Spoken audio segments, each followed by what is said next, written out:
Hi everyone and welcome.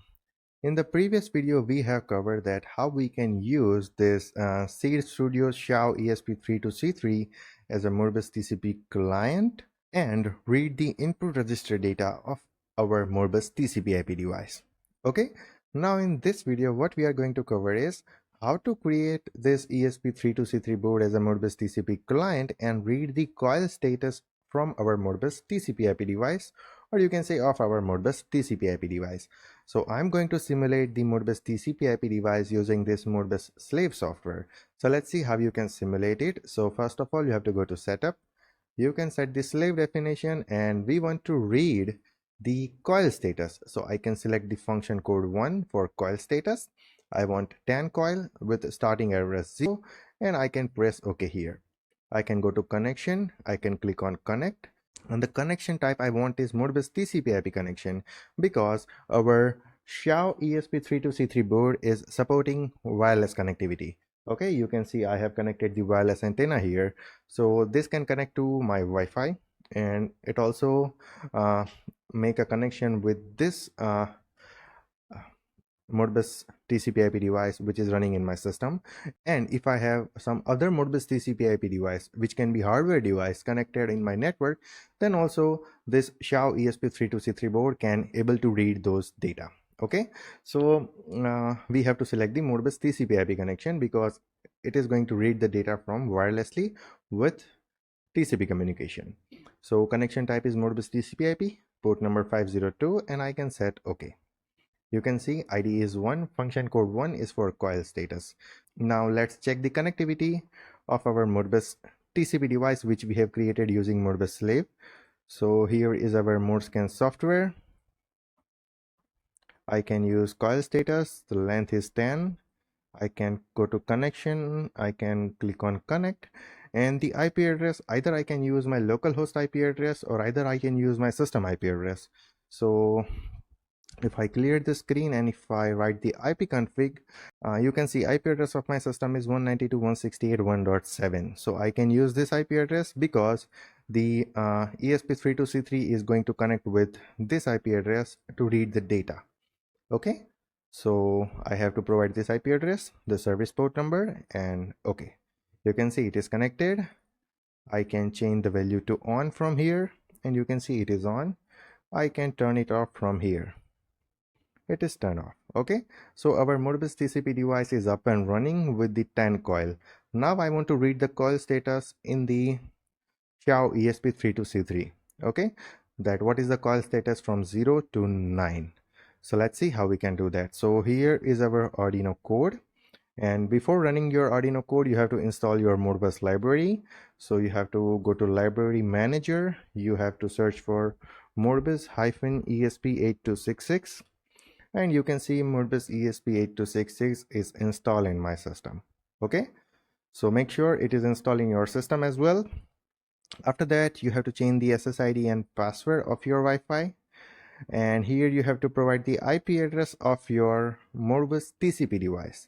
You can see it is running in my system, so that is why I am providing my system IP address here, 192.168.1.7.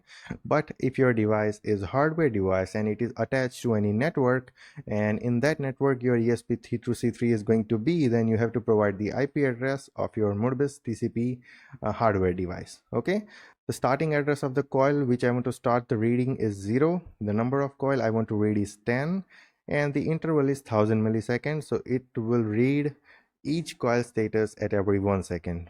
Okay, and then after you can see mb.read coil. So it will read coil at every 1 second and it will display the result that my coil is on or off. Okay, so you have to select the board and port. So it's our XIAO ESP32C3 board, serial port 4, and press OK. Now let's upload the sketch.